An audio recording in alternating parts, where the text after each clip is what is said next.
자, 한번 상상해 보세요. 샌프란시스코의 한 식당에서 피자를 먹으면서 아주 편안하게 인터뷰를 하고 있는 한 남자가 있습니다. 바로 AI 회사 엔스로픽의 CEO 다리오 아모데이인데요. 그런데 바로 이 자리에서 정말 실리콘밸리의 상식을 완전히 뒤집어 버리는 그런 한마디가 툭 튀어나옵니다. 네, 바로 이 말이었어요. 제발 우리 좀 규제해 주세요. 아니 보통 테크 기업 CEO들 특히나 업계 최선두를 달리는 인물이라면 혁신, 자유 이런 걸 외치잖아요. 그런데 정부한테 스스로 우리를 통제해 달라고 요청한 겁니다. 진짜 들어본 적 없는 이야기죠. 아니 도대체 왜 그랬을까요? 기업 가치가 무려 44조 원이 넘는 회사의 대표가 말이죠. 오늘 이 피자 인터뷰에서 나온 충격적인 발언 뒤에 과연 어떤 복잡한 계산과 또 거대한 비전이 숨어 있는지 한번 제대로 파헤쳐 보겠습니다. 자, 그럼 첫 번째 질문부터 시작해 보죠. 도대체 왜 스스로 족쇄를 채워달라고 하는 걸까요? 그 본질부터 한번 들여다보겠습니다. 보세요. 이게 딱 보여주죠. 보통의 테크 CEO들 왼쪽에 있는 것처럼요. 규제? 그거 다 성장을 가로막는 장애물이라고 생각하고 어떻게든 피하려고 하잖아요. 그런데 다리오 아모데이는 완전 정반대입니다. 오히려 안전과 통제가 있어야만 장기적으로 성공할 수 있다고 믿는 거죠. 그들이 이렇게까지 규제를 원하는 가장 큰 이유는 바로 미토스라는 모델 때문입니다. 이게 뭐냐면 지금 개발하고 있는 차세대 AI인데요. 이게 그냥 좀 똑똑한 수준이 아니에요. 정말 만약에 누군가 나쁜 마음을 먹고 새로운 바이러스 만드는 법 알려줘 라고 물으면 이 AI가 진짜로 작동하는 유전화물을 그냥 뚝딱 만들어낼 수도 있다는 거예요. 상상만 해도 끔찍하죠? 그러니까 엔스로픽 스스로가 이 기술이 얼마나 위험한지 누구보다 잘 아는 겁니다. 마치 브레이크가 고장난 스포츠카를 모는 심정이랄까요? 그런데 말이죠. 이게 그냥 위험하니까 막아주세요 하는 순진한 걱정만은 아닐 수 있습니다. 오히려 굉장히 영리한 비즈니스 전략일 수 있다는 거죠. 한번 생각해 보세요. 자기들이 먼저 규제의 표준을 만들어버리면 어떻게 될까요? 시장의 진입장벽은 확 올라가고 뒤따라오는 후발주자들은 그 규제에 발목이 잡히게 되겠죠. 이런 고도의 계산이 깔려 있을 수 있다는 겁니다.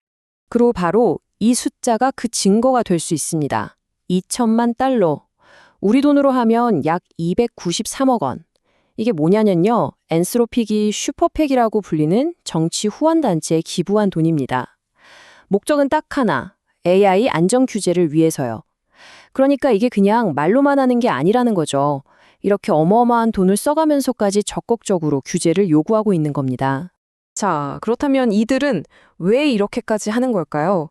규제라는 안전장치를 단단히 채운 다음에 도대체 어떤 미래를 그리고 있는 걸까요? 이들은요, AI를 통해서 정말 어마어마한 경제 성장을 이뤄낼 수 있다고 믿고 있습니다. 그 성장 규모 어느 정도일 거라고 생각하세요? 바로 이 숫자입니다. 네, 10에서 20%. 아니, 이게 말이 되나 싶죠? 이게 바로 아모데이가 예측하는 AI가 이끌 연간 GDP 성장률입니다. 지금 전 세계가 1년에 2, 3%만 성장해도 와, 대단하다 하는 시대인데 매년 10% 이상씩 성장한다니요? 이게 어떻게 가능하냐? 바로 AI가 소프트웨어 개발이나 법률 자문 같은 지식 노동을 거의 다 자동화하면서 생산성이 말 그대로 폭발할 거라는 아주 대담한 예측인 겁니다. 그런데요, 엔스로팩이 그리는 큰 그림은 단순히 챗봇 시장에만 머물러 있지 않습니다. 이들이 진짜로 정말로 노리는 시장은 따로 있습니다. 5,868억 원. 이게 무슨 돈이냐면요. 엔스로픽이 설립된 지 겨우 8개월밖에 안 된 정말 갓난아기 같은 스타트업 하나를 인수하는 데 쓴 돈입니다. 엄청나죠? 그 회사의 정체는 바로 코이피션트 바이오, 신약을 개발하는 바이오테크 스타트업이었어요. 자, 이걸 보면 딱 감이 오시죠? 엔스로픽의 진짜 전략이 어딜 향하고 있는지 아주 명확하게 보여주는 신호탄이었던 겁니다. 자, 그럼 이들의 전략을 한번 정리해 볼까요? 첫째, 챗봇 시장만으로는 한계가 있다는 걸 깨달은 겁니다. 둘째, AI의 진짜 힘은 예를 들면 수십억 개의 단백질 구조를 순식간에 분석해서 신약 후보 물질을 찾아내는 것처럼 인간이 수십 년을 매달려도 풀기 어려운 그런 복잡한 문제를 해결하는 데 있다는 걸 안 거죠. 그래서 결론은 돈과 인류의 미래, 이 두 마리 토끼를 다 잡을 수 있는 진짜 전쟁터는 바로 이 바이오테크 시장이다, 이렇게 판단한 겁니다. 그런데 이렇게 엄청난 장밋빛 미래, 이 뒤에는요, 아주 어둡고 무서운 그림자가 따라붙습니다. 그리고 이건 바로 아모데이, 그 자신이 가장 두려워하는 문제이기도 합니다. 성장을 쉽고 분배는 어렵다. 이게 바로 아모데이가 우리에게 던지는 가장 강력한 경고입니다. 무슨 뜻이냐면요. AI 기술로 폭발적인 성장을 이루는 것까진 좋은데 거기서 나온 엄청난 부와 혜택, 그 과실을 어떻게 나눌 거냐 하는 문제는 기술만으로는 절대 해결할 수 없다는 뼈아픈 지적인 거죠. 정말 만약에 이 분배 문제가 해결되지 않으면 어떻게 될까요? 우리 사회는 정말 악몽 같은 시나리오를 마주하게 될 겁니다. 생각해보세요. AI가 웬만한 지식 노동은 다 대체해버리고 수많은 사람들이 일자리를 잃어요. 그런데 거기서 나온 엄청난 부는 아주 극소수의 사람들에게만 돌아가겠죠. 그럼 어떻게 될까요? 결국 걷잡을 수 없는 사회적 갈등으로 터져나올 수밖에 없다는 겁니다. 결국 이 질문이 남습니다. AI가 약속하는 이 전례 없는 부와 생산성, 그 혜택은 과연 누구의 차지가 될까요?